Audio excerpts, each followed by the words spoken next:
क्या कभी आपने सोचा है कि जिस व्यक्ति ने भारत को एकजुट बनाए रखने के लिए संविधान लिखा, उसी डॉक्टर अंबेडकर को आज फिर से क्यों निशाना बनाया जा रहा है? तो सवाल उठता है, जिन मुद्दों का समाधान संविधान सभा ने 1949 में कर दिया था, जिन बातों पर सर्वसम्मति से डॉक्टर अंबेडकर को संविधान निर्माता घोषित कर दिया गया था, आज 75 साल बाद फिर वही बातें क्यों दोहराई जा रही हैं? क्या यह वही देश है जहां अंबेडकर ने कहा था कि मैं उस धर्म को मानता हूं जो मनुष्य को मनुष्य समझना सिखाए? तो आज फिर कुछ लोग क्यों उसी मनुष्य को जाति के आधार पर तोड़ने लगे हैं? क्या यह संयोग है या षड्यंत्र कि आज कुछ तथाकथित राष्ट्रभक्त बाबा साहब डॉक्टर अंबेडकर की विरासत को छोटा दिखाने में लगे हुए हैं? जो संविधान बाबा साहब डॉक्टर भीमराव अंबेडकर ने बनाया था,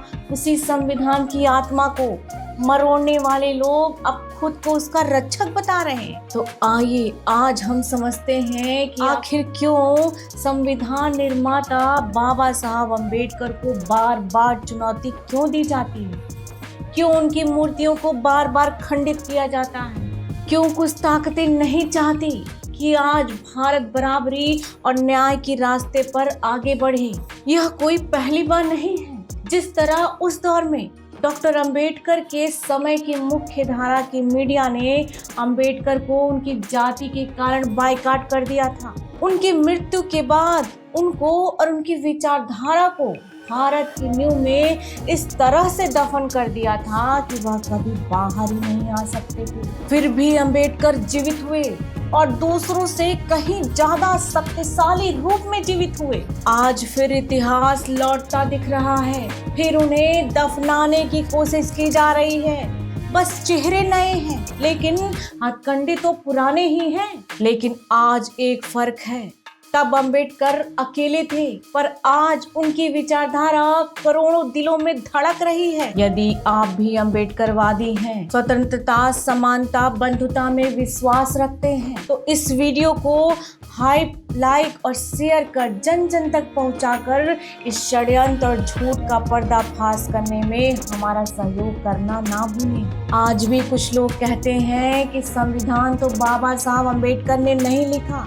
बी.एन. राव ने लिखा, असली लेखक तो बी.एन. राव हैं। पर क्या यह सच है? आज इस वीडियो में साक्ष्यों, दस्तावेजों और ऐतिहासिक तथ्यों से हम लोग तय करेंगे कि भारत का असली संविधान निर्माता कौन है, बाबा साहब डॉक्टर भीमराव अंबेडकर या BN. Rao.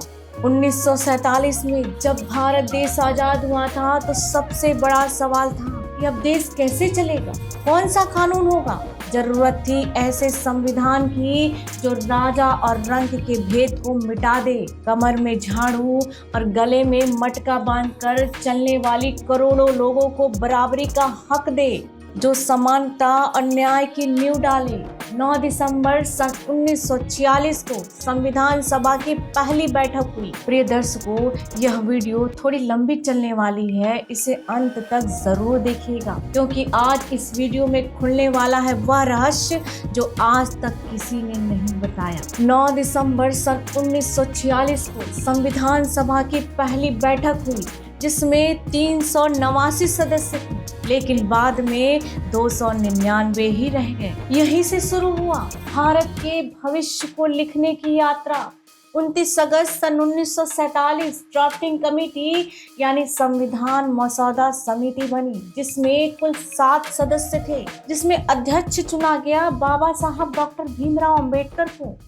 BN. Rao committee के सदस्य नहीं थे। एक व्यक्ति पूरी सभा का भार, बाकी सदस्य बीमार थे या राजनीतिक व्यस्तताओं में उलझे थे। लेकिन बाबा साहब हर अनुच्छेद, हर अधिकार, हर शब्द पर अपनी आत्मा झोंक रहे थे।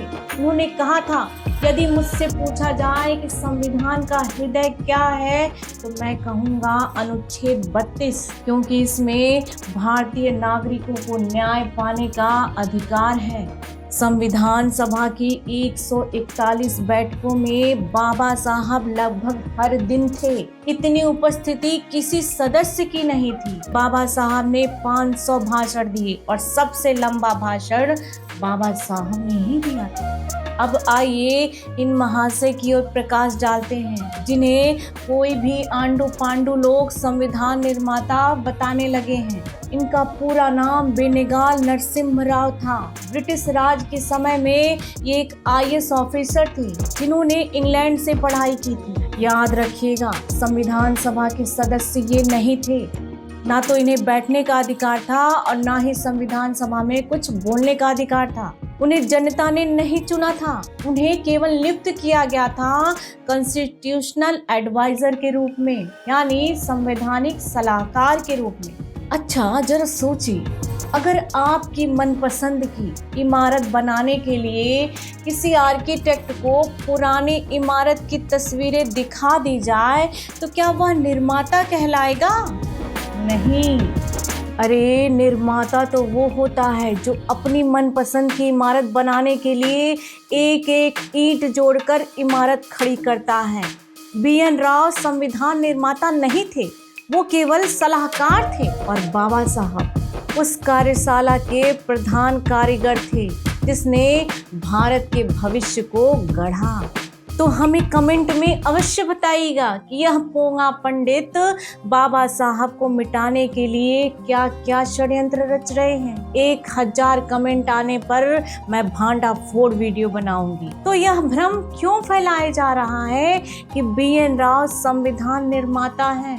क्योंकि कुछ शक्ति आज भी डरती हैं कि दलित समाज का बेटा भारत का भाग्य विधाता, भारत का भाग्य निर्माता कैसे बन गया। आज वही शक्तियां धीरे धीरे बाबा साहब डॉक्टर भीमराव अंबेडकर का नाम मिटाने की साजिश कर रही हैं। पहले कहा उन्होंने कि संविधान किसी और ने लिखा, फिर कहा अंबेडकर का योगदान आजादी में नहीं था। पर सवाल है कि BN राव का आजादी के आंदोलन में क्या योगदान था? क्या वो 1942 में भारत छोड़ो आंदोलन में शामिल थे? नहीं, वो उस समय ब्रिटिश सरकार के सेवक थे, सेवक। उनके पत्रों में साफ लिखा है, I am your servant, I am humbly requested to you।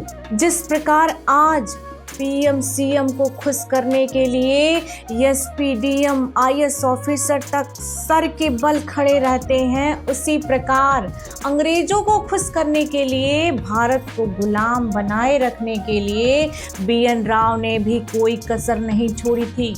अब हमें कमेंट में बताइए कि जो अंग्रेजों के अधीन सर्वेंट था वह भारत की आज़ादी का नायक कैसे बन गया। वहीं दूसरी तरफ बाबा साहब ने कहा था कि मिस्टर गांधी, मैं आपसे बड़ी लड़ाई लड़ सकता हूं, पर पहले ये बताइए कि स्वराज में मेरे समाज का हिस्सा क्या होगा। वो सिर्फ कानून नहीं लिख रहे थे, वो एक समानता का सपना गढ़ रहे थे। उन्होंने हिंदू कोड बिल लाया जिससे महिलाओं को अधिकार मिल सके। और हाँ, इस बिल के विरोध में RSS और कट्टर हिंदू संगठनों ने मिलकर बाबा साहब अंबेडकर का पुतला फूंका था। अब बात दस्तावेजों की करते हैं। भारत सरकार ने खुद बाबा साहब डॉक्टर BR अंबेडकर की किताबें प्रकाशित की, जिसके कवर पेज पे साफ साफ लिखा है, presented by doctor Bhimrao Ambedkar, chairman drafting committee. Pandit Jawaharlal Nehru ने संसद में कहा, doctor Ambedkar deserve all credit for drafting this magnificent document. संविधान सभा के अध्यक्ष डॉक्टर राजेंद्र प्रसाद ने कहा, we could never have made this constitution without BR Ambedkar. BN Rao का नाम कहाँ गया? सिर्फ सलाहकारों की सूची में, ना लेखक, ना प्रस्तुतकर्ता, ना वक्ता। संविधान निर्माण के लिए कोलंबिया यूनिवर्सिटी ने बाबा साहब को LLD की उपाधि से सम्मानित किया। वहीं दूसरी ओर उस्मानिया यूनिवर्सिटी ने भी डिलीट की उपाधि से सम्मानित किया। संविधान सभा में कुल 7,635 संशोधन प्रस्ताव आए, जिसमें से 2,473 पर गहराई से चर्चाएं हुई। हर अनुच्छेद, हर अधिकार को एक नए भारत की दृष्टि से लिखा गया था। इस पूरे काम का केंद्र बाबा साहब डॉक्टर B.R. अम्बेडकर थे। 25 नवंबर सन 1949 को बाबा साहब ने संविधान सभा में आखिरी भाषण दिया था। In politics we will have equality, but in social and economical life we will still have inequality. ऐसा भाषण कोई ड्राफ्टिंग क्लर्क नहीं दे सकता था। यह आवाज थी उस क्रांति के सूर्य की जो भारत के समाज को नई रोशनी देने आया था। आज जब करेंसी बदली, संसद भवन बदल गया, तो कुछ लोग चाहते हैं कि संविधान भी बदल दिया जाए, और इसके लिए पहला कदम उनका कि संविधान निर्माता को ही बदल दिया जाए। पर याद रखिएगा, नाम मिटाने से इतिहास नहीं बदल जाता। सत्य जितना दबाओगे उतना ही प्रकट होगा। संविधान सिर्फ कानून नहीं, यह करोड़ों शोषितों का सपना है, सपना। और उस सपने का वास्तुकार एक ही है, बाबा साहब डॉक्टर B.R. अम्बेडकर। जय संविधान, जय भीम, जय भारत।